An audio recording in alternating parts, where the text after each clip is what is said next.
Efforts to secure a ceasefire before the holy month of Ramadan appear increasingly unlikely to succeed as the start of Ramadan on March 10th looms. The Hamas delegation has left Cairo, where negotiations were taking place, and a senior Hamas official has claimed Israel thwarted any deal. Israel did not have any comment, reports the AP. Hamas spokesman Sami Abu Ziri told The Guardian that Israel's refusal to end its offensive in Gaza, withdraw its forces, allow aid freely, and allow for the return of displaced people to their homes was a tension point in the negotiations. But Israeli Prime Minister Netanyahu has been consistent in his language about a commitment to a ground invasion into Rafah. According to a recent Reuters report, Netanyahu acknowledged that international pressure was growing, but added, "Whoever tells us not to act in Rafah is telling us to lose the war, and that will not happen." Rafah is the city in South Gaza to which the Israeli military has told Palestinians to evacuate for safety for the last 5 months. There's growing international pressure on Israel to staunch the violence in Gaza and allow humanitarian aid in. Canada announced yesterday that it is planning to restore funding to UNRWA, the main aid conduit into Gaza. Many nations, including the United States, cut off support after some of the workers were allegedly implicated in the October 7th attack against Israel. Norway's foreign minister told Reuters that she predicts that didn't say switch earlier, and I just thought I might try to get in there. Norway's foreign minister told Reuters that she predicts that a large number of those countries who suspended are having second thoughts, especially in light of the declining humanitarian situation in Gaza. The U.S. has seemingly toughened its words against Israel to get it to fall in line with U.S. foreign policy. America says no more settlements. Israel builds. U.S. says two-state solution is needed to end the war. Israel says no. Despite a recent rhetorical pivot toward embracing the word ceasefire, the State Department has struggled to answer questions about how a temporary ceasefire addresses Palestinian concerns about self-determination and ending the Israeli occupation. This was a pretty significant change on that front. Let's take a listen. I understand, but you're saying that you want Hamas to surrender. They're really serious thinking that this is actually going to happen. I mean, considering that the Palestinians have been waging some sort of, an armed struggle against Israel for the past 75 years. I mean, they go from Beirut to Lebanon to Jordan to places like this, but it goes on in the West Bank and so on.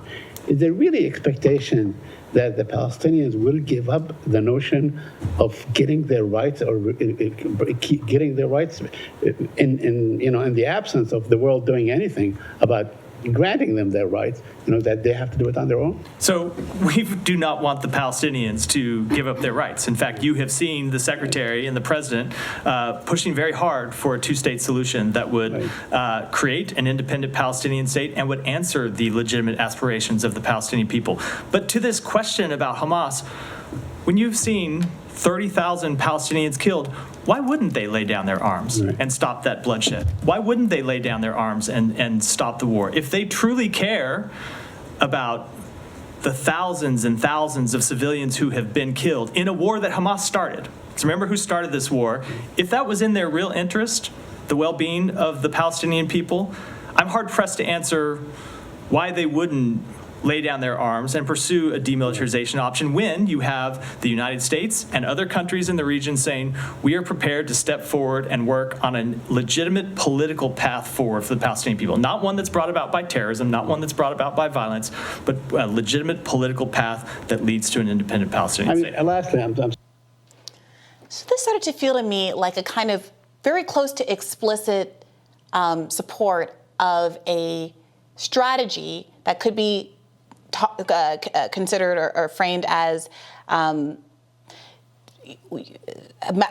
mass murder campaign, collective action campaign, let's say, in order to get a desired political result. Now, collective action is a war crime. The idea that you would inflict a harm on a total population to try to get to particular dissidents, terrorists, or whatever you want to term them to be, is in fact a violation of the law. But when you hear Miller say something like, well, why wouldn't you surrender if 30,000 people have died, it is hard for me to see that as anything other than an admission that there is a desire to force and kill as many people as possible, regardless of the disproportionate number of civilians that are implicated in this, over 10,000 children that have been implicated in this, 75% of the people are either women or children, in order to get a desired political result, which again, and this is where the journalist frames it, I think, really usefully, saying, I know that you say the started on October 7th, but there has been some kind of struggle for a Palestinian state and Palestinian self-determination for 75 years. Why should we accept that the October 7th is the starting point? Isn't that basically an acknowledgement that you're not going to address the ongoing concerns of the people of Palestine that have created the emergence of groups like Hamas that are fighting for, in whatever way they are, whether or not we agree with how they're doing it, but are fighting for these really core goals, which is the right of return, self-determination, a state of their own, the ability to have an airport, the ability to control their seas and waters and passageways, et cetera. Well, one of the things that we've been talking about throughout this show, sort of a common theme, is the attempts by the Biden administration to thread the needle in terms of they want to recognize that Israel is an ally, continue to give as much aid and military assistance as possible without actually putting U.S. troops on the ground, although now there's apparently some reporting that there are U.S. troops that have been involved there. And we're going to listen to a little bit more of that press conference because we're going to hear more from the Biden administration about exactly how their stance is changing and maybe some of the logical inconsistencies that Bree's alluding to there. I'm sorry, but just to push this point a bit further, the Palestinians basically said, okay, we lay down our arms. They've done it time and time again. They recognized Israel. They signed treaties and so on with them. Hamas said they will abide by the, I mean, let's not, Hamas won't even sign up to the principles of the PLO. So. But I'm saying that what we're saying is there has been a Palestinian effort that has failed. I mean, people look, whether it's Hamas or somebody else, they look at 30 years of efforts to arrive at the resolution that the United States has signed to, and in fact sponsored in 1993, and it has gone nowhere. We see the settlements expand. We see the occupation become more violent against the Palestinians. People are more imprisoned and so on.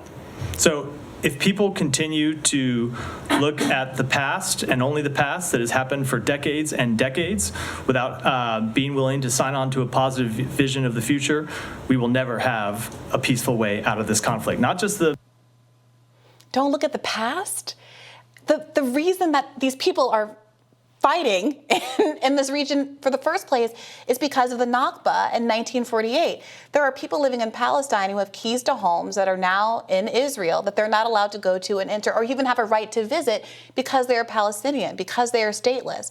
The State Department saying things like, we want Palestinian self-determination, we're not trying to take away their rights. Well, most of the world, most of the member nations of the United Nations acknowledge Palestinian statehood. America does not. America, in the last few months, has vetoed 3 times a ceasefire. Now it's claiming to want exactly that. There's I think, this kind of flustered eagerness not to talk about who started it. Right? Let's not look to the past. Let's look to the past, because then we'd have to contend with what it means for there to have been 75 years of occupation. And I heard him say recently in a different clip, you cannot use, nothing justifies what was done on October 7th. That's a legitimate position to take. No amount of occupation, you can say, it legitimizes what happens on October 7th. But does that same logic hold when you see now 30,000 people killed after October 7th? Does October 7th and the lives lost tragically on that day justify any amount of harm being done to the people of Gaza? And so the question of when you start measuring from becomes really core to where you fall on this as a moral and political issue. That's an interesting point. And the reason I was getting into the Biden administration's sort of conflicts here is because we now have breaking news, actually, that tonight in his State of the Union address, Joe Biden is planning to announce a plan for the U.S. military to establish a temporary port on the Gaza coast with the goal of increasing humanitarian aid, because Israel, of course, is preventing the U.S. from doing that in traditional means. But what's fascinating about it is that the officials who talked to the Associated Press for this story said that they're going to build this pier that allows for these shipments of food, medicine, and other items, but they don't explain how the pier is going to be built, but they insist that there's not going to be American troops on the ground. I don't know how exactly that works. Well, what they know is that American troops on the ground polls horribly. Right. Nobody wants that. As it should.